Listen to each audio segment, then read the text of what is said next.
je suis avec François Harrison.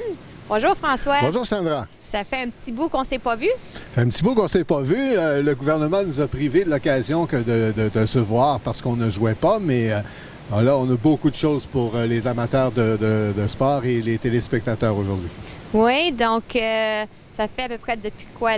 On s'est vu après un an passé, nous la dernière fois, mais ça fait à peu près depuis quoi? Depuis le mois d'avril que vous n'avez pas... Bien, en fait, la pandémie nous a arrêté de jouer en séries éliminatoires le 12 mars 2020, alors qu'on s'en allait gagner la Coupe. Hein? On était à une victoire de passer à la finale, puis on était l'équipe favorite. Bon, la pandémie nous a arrêtés là. Après, on a repris le collier en automne. On a recommencé avec des camps d'entraînement en septembre. On a joué 4 matchs hors concours contre les Pirates de Ville-Marie. On a tenu 70 entraînements, des tournois à l'interne jusqu'au 13 décembre. Puis là, le 13 décembre, à nouveau, le Québec a été mis sur pause et on a été obligé d'arrêter notre saison, qui était plus une saison hors concours, parce qu'on savait qu'on n'aurait pas de véritable saison. Et puis, ben là, nous voici maintenant à l'aube d'une reprise qui semble une reprise normale ou presque normale pour l'automne. Ah ben, je suis bien contente que vous allez recommencer. Nous aussi. Donc, avant de parler de ce qui s'en vient, j'aimerais parler, je sais que vous avez besoin, vous recherchez des familles d'accueil pour les joueurs. Oui, on dit souvent que il ne peut pas y avoir de hockey sans joueurs, mais il ne peut pas y avoir de hockey sans famille d'accueil. Parce que la plupart de nos joueurs viennent de l'extérieur. On a toujours, et particulièrement depuis que je suis en poste, 3 ou 4 joueurs locaux, 4 ou 5 joueurs de North Bay, mais la grande majorité de nos joueurs, le 2 tiers de l'équipe, provient de l'extérieur, donc principalement du Québec et de l'Ontario. Donc, ces jeunes-là, il faut qu'ils habitent à quelque part. Et la tradition, c'est de pouvoir placer un jeune dans une famille. Une famille, c'est soit effectivement une famille avec des enfants ou des adultes qui ont vu leurs enfants quitter, hein, c'est en âge de quitter, et qui là, ben, trouvent la maison vide un peu, puis de pouvoir accueillir un joueur de hockey. Donc, présentement, nous sommes à la recherche de 4 places pour nos joueurs. C'est-à-dire qu'on a des joueurs qui sont déjà placés, beaucoup reviennent dans les familles d'accueil qu'ils connaissent déjà, ce sont devenus comme une nouvelle famille, des amis, mais on a besoin de 4 places présentement, soit dans Témiscamingue, Kippawa, Québec, ou du côté de LD et Thorne, mais on cherche 4 places pour des joueurs de hockey présentement. Est-ce que tu peux nous parler un peu de l'atmosphère quand que les familles d'accueil ont les joueurs? C'est vraiment, Sandra, une très, très belle expérience pour les familles. Il y a 2 types donc de familles. Tu as la famille, disons, traditionnelle, papa-maman, ou juste maman, juste papa, les enfants, peu importe. Mais le joueur s'intègre donc dans la cellule familiale. Il vit parmi la famille. Il a sa chambre. Ça, c'est nécessaire d'avoir sa chambre, d'avoir Internet dans la maison, parce que souvent, il est étudiant, mais il va étudier à distance. Mais sinon, c'est un membre de la famille, soudainement. C'est quelqu'un qui va être au repas, qui contribue au repas comme il en bénéficie. C'est quelqu'un qui souvent va participer à des activités de la famille. Ou sinon, si la famille s'investit un peu moins, bien, c'est quelqu'un qui habite chez vous, qui fait partie de votre vie soudainement, de votre cellule. Il y a aussi du côté, donc, souvent des couples un peu plus âgés qui ont vu leur famille changer au fil du temps parce que les enfants ont quitté. Bien, eux reçoivent un joueur. Et ça leur redonne un peu le sentiment d'avoir à nouveau une vie familiale. Les familles reçoivent 600 $ par mois pour chacun des joueurs hébergés. Donc, si tu as un joueur, tu as 600 $ par mois. Si tu as 2 joueurs, tu as 1200 $ par mois. Et ça permet évidemment des petits avantages aux familles financiers. Les familles reçoivent aussi des billets de hockey pour venir voir les matchs des Titans.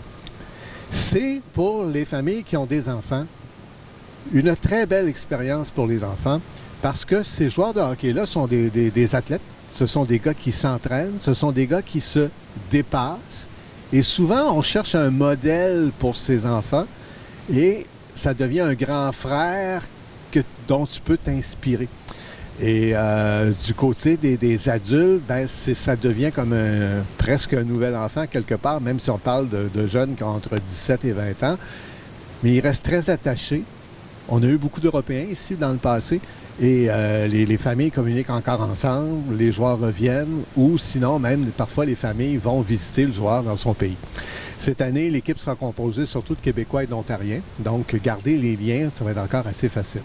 Alors vraiment, on cherche quatre places pour nos joueurs et si vous êtes intéressé, vous avez besoin d'informations, bien, vous communiquez avec moi, François Harrison, tout simplement par Facebook ou à l'adresse courriel GM, comme General Manager, gm@titanhockey.ca.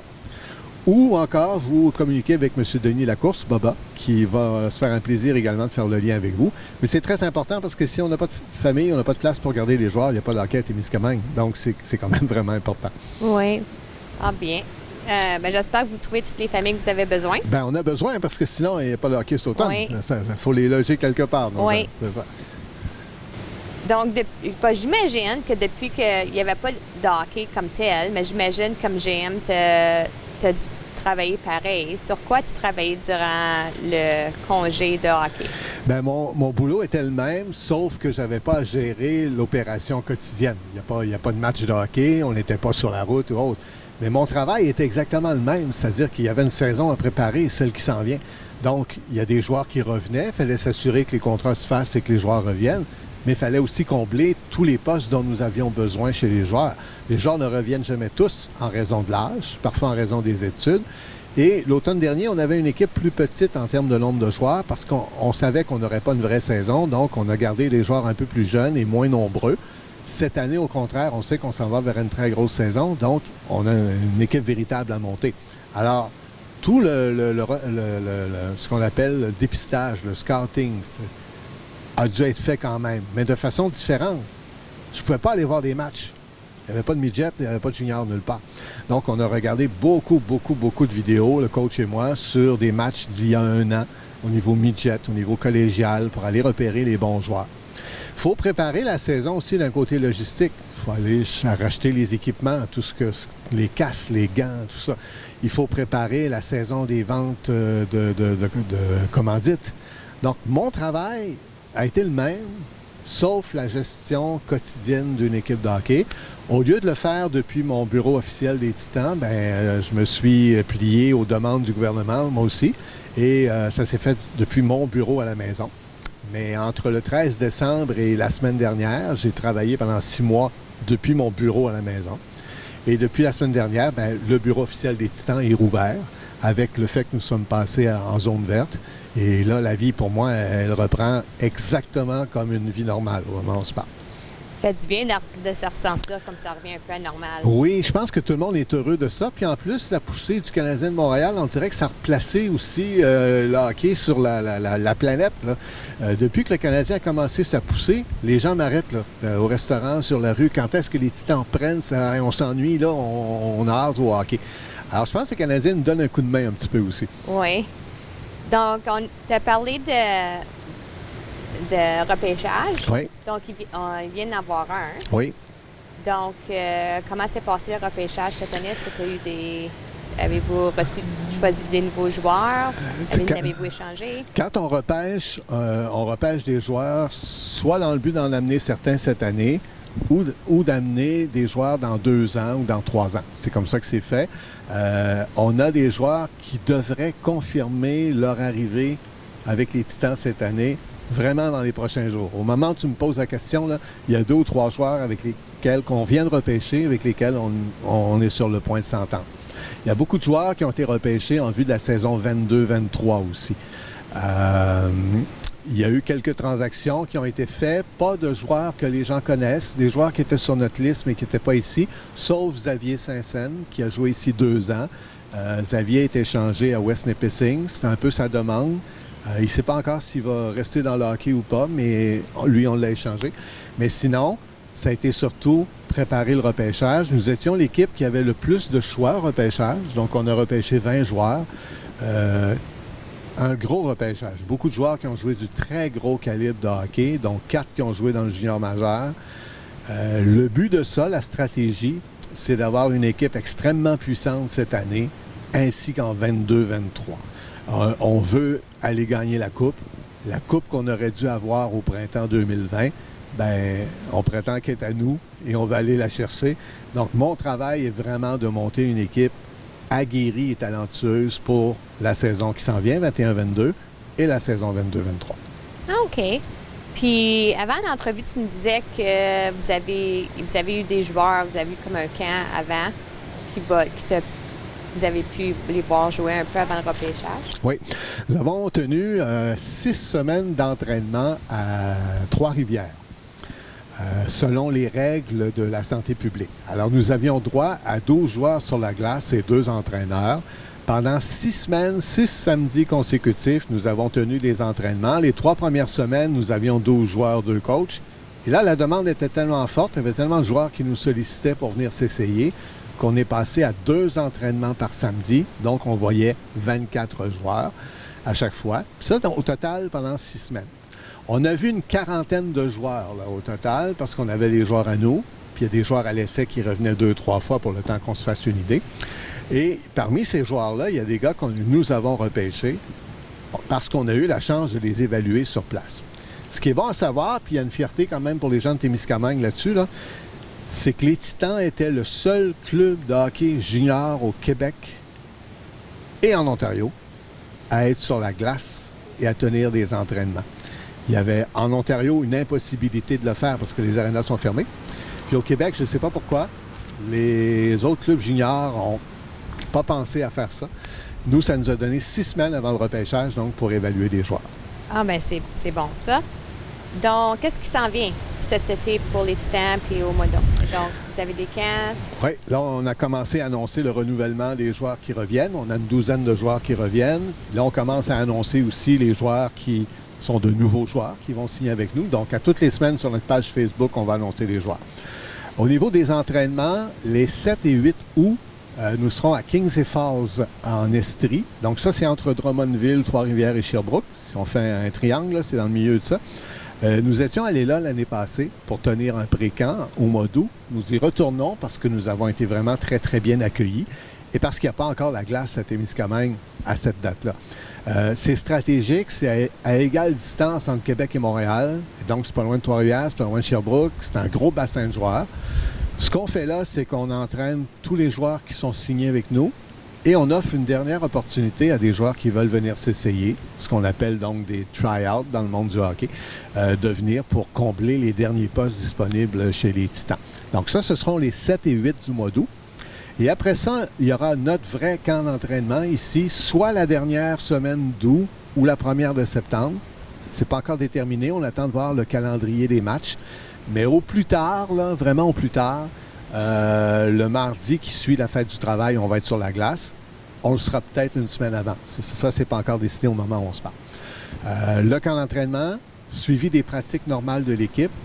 Et selon tous les échos que nous avons, la saison de hockey, compétition, devrait commencer quelque part autour de la 2e semaine d'octobre. On peut se dire quelque part entre le 5 et le 15 octobre, là, c'est pas mal la date que toutes les ligues ontariennes ont actuellement en tête pour l'ouverture de leur saison. C'est pas mal ce qu'on voit aussi comme ouverture avec le gouvernement. On sait que la campagne de vaccination va bon train. L'Ontario, comme le Québec, rendu début octobre, devrait être autour de 80 vaccinés et 70 à 80 vaccinés 2 fois. Donc, on a toutes les indications comme quoi le hockey va reprendre en octobre. Et fort probablement avec l'obligation que tous les joueurs aient été vaccinés, ainsi que le personnel autour de l'équipe. Donc, ce que nous faisons actuellement, c'est que nous nous assurons que nos joueurs se font vacciner, et c'est le cas. Tout le staff autour de l'équipe, que ce soit les entraîneurs, que ce soit notre ami Denis Lacourse, notre chauffeur Ken Richards ou moi-même, avons reçu notre premier vaccin, sommes sur le point d'avoir le 2e. Donc, on se prépare vraiment là, pour une ouverture de hockey qui devrait se faire là, en octobre, autour de la 2e semaine d'octobre. Ah, OK. En espérant que les partisans peuvent venir voir les matchs, oui. Ça serait bien le fun. Ça, je pense qu'on va avoir un pourcentage de partisans. Je ne crois pas qu'on va être à 100 dès l'automne. Ça va probablement être quelque chose autour de 25 à 50 au moment où on va ouvrir. Et puis, on voit comment le gouvernement fonctionne avec la santé publique actuellement, c'est qu'il y va graduellement. Donc, nous, on pense que si le retour en classe se fait bien, puis qu'il n'y a pas de montée soudaine de COVID, Ça va augmenter aussi dans le pourcentage des spectateurs qui vont pouvoir être admis. Et probablement qu'après les fêtes, là, on risque d'être à 100 %. C'est ce qu'on souhaite, parce qu'il faut rappeler que les Titans reçoivent le championnat canadien aussi. Pour la première fois, le championnat canadien aura lieu à Témiscamingue du 31 mars au 3 avril. Et comme nous sommes l'équipe hôtesse, nous sommes classés automatiquement pour le championnat canadien. Donc, nous jouons dans le championnat canadien. Nous serons une des 3 équipes-là. Alors, c'est sûr que d'avoir le championnat canadien ici fin mars, début avril, ben, on espère qu'on va pouvoir remplir comme on a l'habitude de le faire pour les grands événements de hockey. Oui, bien, c'est bien. Parce que j'espère bien gros. C'est vrai que tu vois, il y a une grosse saison qui s'en vient. Le message qu'on envoie à tout le monde, c'est apparemment, on s'en va vers ça. C'était ce qu'on s'était fait promettre aussi si la campagne de vaccination allait bien. Et jusqu'à maintenant, on voit tout ça ouvrir. Là. Le gouvernement de l'Ontario, il y a quelques jours, a annoncé l'ouverture de plusieurs compétitions sportives. On est seulement au mois de juin. Alors, d'ici octobre, il y a beaucoup de temps devant pour finaliser les ouvertures de tout, enfin. Oui, bien, en tout cas, je voulais te remercier pour ton temps. Merci beaucoup. Pour les nouvelles. Bien, ça me fait grand Puis, plaisir. j'espère que vous recevez des familles d'accueil, des applications. Oui, on rappelle, on a besoin de 4 familles d'accueil, puis notre adresse pour me rejoindre, c'est par Facebook ou encore à gm @titanhockey.ca ou vous parlez à Denis Lacourse. Tout le monde connaît Baba. Et puis, c'est important pour nous de trouver ces 4 places-là pour nos joueurs. Merci d'avoir pensé à nous inviter, d'ailleurs. Merci.